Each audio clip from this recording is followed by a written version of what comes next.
हाणे अवांखे अपडेट ॾियूं पिया मेड़ मां जमील मैसर जी रिपोर्ट मुताबिक़ त पैरामेडिकल स्टाफ एसोसिएशन जे रिस्क अलाउंस खे सिंध हुकूमत तरफ़ां इम्कानी तौर ते ख़त्म करण वारे अमल ख़िलाफ़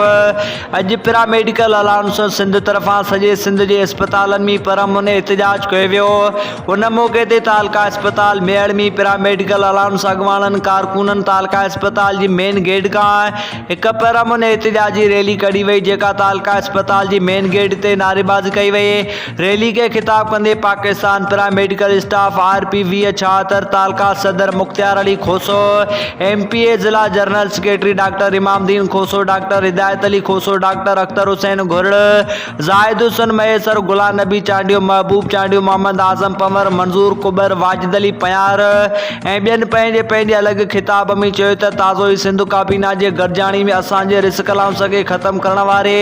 इम्कानी फ़ैसिले खे असीं मुकमल तौर ते रद्द कयूं था, छो जो सिहत खाते जा सभई मुलाज़िम